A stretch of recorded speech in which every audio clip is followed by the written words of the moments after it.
Capítulo 2. 3 noches después, el viejo mayor murió apaciblemente mientras dormía. Su cadáver fue enterrado al pie de la huerta.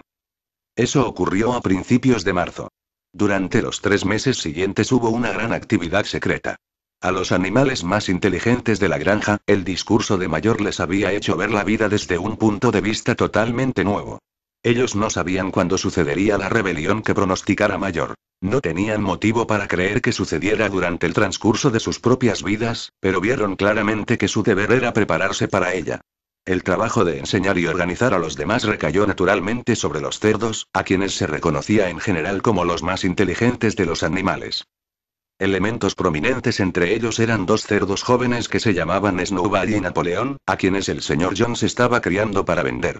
Napoleón era un berraco grande de aspecto feroz, el único cerdo de raza Berkshire en la granja. De pocas palabras, tenía fama de salirse siempre con la suya. Snowball era más vivaz que Napoleón, tenía mayor facilidad de palabra y era más ingenioso, pero lo consideraban de carácter más débil. Los demás puercos machos de la granja eran muy jóvenes. El más conocido entre ellos era uno pequeño y gordito que se llamaba Skealer, de mejillas muy redondas, ojos vivarachos, movimientos ágiles y voz chillona. Era un orador brillante, y cuando discutía algún asunto difícil, tenía una forma de saltar de lado a lado moviendo la cola que le hacía muy persuasivo. Se decía de Skealer que era capaz de hacer ver lo negro, blanco. Estos 3 habían elaborado, a base de las enseñanzas del viejo mayor, un sistema completo de ideas al que dieron el nombre de animalismo. Varias noches por semana, cuando el señor Jones ya dormía, celebraban reuniones secretas en el granero, en cuyo transcurso exponían a los demás los principios del animalismo. Al comienzo encontraron mucha estupidez y apatía. Algunos animales hablaron del deber de lealtad hacia el señor Jones, a quien llamaban amo, o hacían observaciones elementales como: el señor Jones nos da de comer. Si él no estuviera nos moriríamos de hambre. Otros formulaban preguntas tales como: ¿qué nos importa a nosotros lo que va a suceder cuando estemos muertos? O bien: si la rebelión se va a producir de todos modos, ¿qué diferencia hay si trabajamos para ello o no? Y los cerdos tenían grandes dificultades en hacerles ver que eso era contrario al espíritu del animalismo. Las preguntas más estúpidas fueron hechas por Molly, la yegua blanca. La primera que dirigió a Snowball fue la siguiente: ¿habrá azúcar después de la rebelión? No, respondió Snowball firmemente. No tenemos medios para fabricar azúcar en esta granja. Además, tú no precisas azúcar. Tendrás toda la avena y el heno que necesites. ¿Y se me permitirá seguir usando cintas en la crin?, insistió Molly. Camarada, dijo Snowball, esas cintas que tanto te gustan son el símbolo de la esclavitud. ¿No entiendes que la libertad vale más que esas cintas? Molly asintió, pero daba la impresión de que no estaba muy convencida. Los cerdos tuvieron una lucha aún mayor para contrarrestar las mentiras que difundía Moses, el cuervo amaestrado.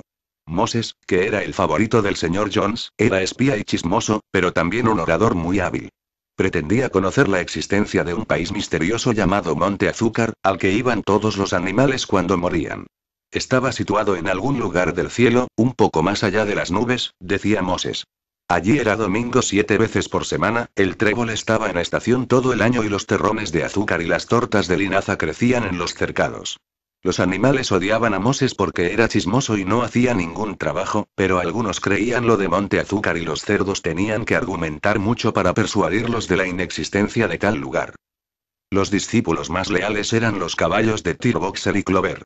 Ambos tenían gran dificultad en formar su propio juicio, pero desde que aceptaron a los cerdos como maestros, asimilaban todo lo que se les decía y lo transmitían a los demás animales mediante argumentos sencillos. Nunca faltaban a las citas secretas en el granero y encabezaban el canto de bestias de Inglaterra con el que siempre se daba fin a las reuniones. El hecho fue que la rebelión se llevó a cabo mucho antes y más fácilmente de lo que ellos esperaban. En años anteriores el señor Jones, a pesar de ser un amo duro, había sido un agricultor capaz, pero últimamente contrajo algunos vicios. Se había desanimado mucho después de perder bastante dinero en un pleito, y comenzó a beber más de la cuenta. Durante días enteros permanecía en su sillón de la cocina, leyendo los periódicos, bebiendo y, ocasionalmente, dándole a Moses cortezas de pan mojado en cerveza. Sus hombres se habían vuelto perezosos y descuidados, los campos estaban llenos de maleza, los edificios necesitaban arreglos, los vallados estaban descuidados, y mal alimentados los animales. Llegó junio y el heno estaba casi listo para ser cosechado. La noche de San Juan, que era sábado, el señor Jones fue a Wellington y se emborrachó de tal forma en el León Colorado, que no volvió a la granja hasta el mediodía del domingo. Los peones habían ordeñado las vacas de madrugada y luego se fueron a cazar conejos, sin preocuparse de dar de comer a los animales. A su regreso, el señor Jones se quedó dormido inmediatamente en el sofá de la sala, tapándose la cara con el periódico, de manera que al anochecer los animales aún estaban sin comer. El hambre sublevó a los animales, que ya no resistieron más. Una de las vacas rompió de una cornada la puerta del depósito de forrajes y los animales empezaron a servirse solos de los depósitos. En ese momento se despertó el señor Jones.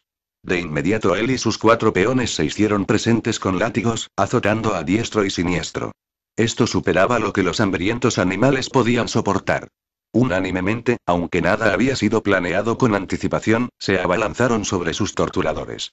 Repentinamente, Jones y sus peones se encontraron recibiendo empellones y patadas desde todos los lados. Estaban perdiendo el dominio de la situación porque jamás habían visto a los animales portarse a esa manera. Aquella inopinada insurrección de bestias a las que estaban acostumbrados a golpear y maltratar a su antojo, los aterrorizó hasta casi hacerles perder la cabeza. Al poco, abandonaron su conato de defensa y escaparon. Un minuto después, los 5 corrían a toda velocidad por el sendero que conducía al camino principal con los animales persiguiéndoles triunfalmente. La señora Jones miró por la ventana del dormitorio, vio lo que sucedía, metió precipitadamente algunas cosas en un bolso y se escabulló de la granja por otro camino. Moses saltó de su percha y aleteó tras ella, graznando sonoramente. Mientras tanto, los animales habían perseguido a Jones y sus peones hacia la carretera y, apenas salieron, cerraron el portón tras ellos estrepitosamente. Y así, casi sin darse cuenta de lo ocurrido, la rebelión se había llevado a cabo triunfalmente. Jones fue expulsado y la granja Manor era de ellos. Durante los primeros minutos los animales apenas si daban crédito a su triunfo. Su primera acción fue correr todos juntos alrededor de los límites de la granja, como para cerciorarse de que ningún ser humano se escondía en ella. Luego volvieron al galope hacia los edificios para borrar los últimos vestigios del ominoso reinado de Jones.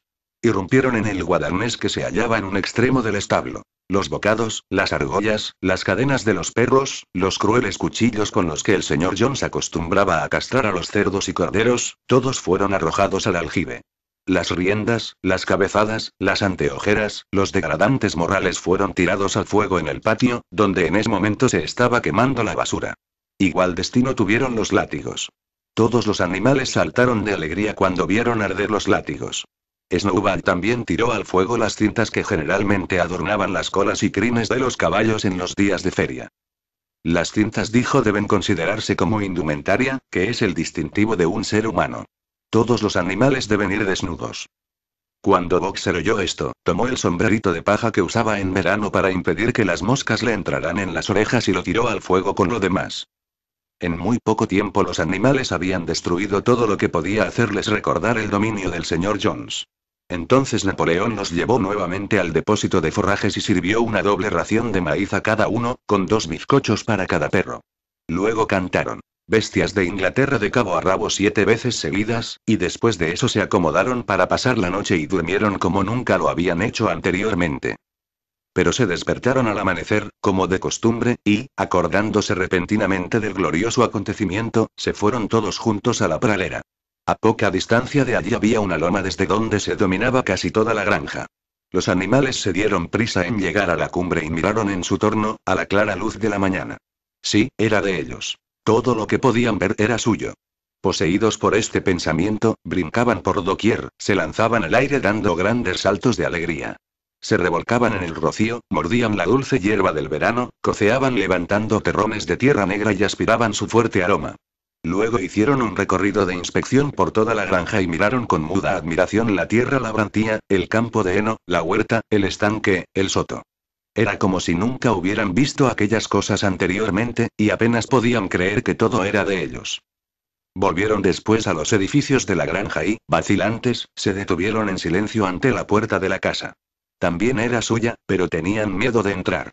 Un momento después, sin embargo, Snowball y Napoleón empujaron la puerta con el hombro y los animales entraron en fila india, caminando con el mayor cuidado por miedo a estropear algo.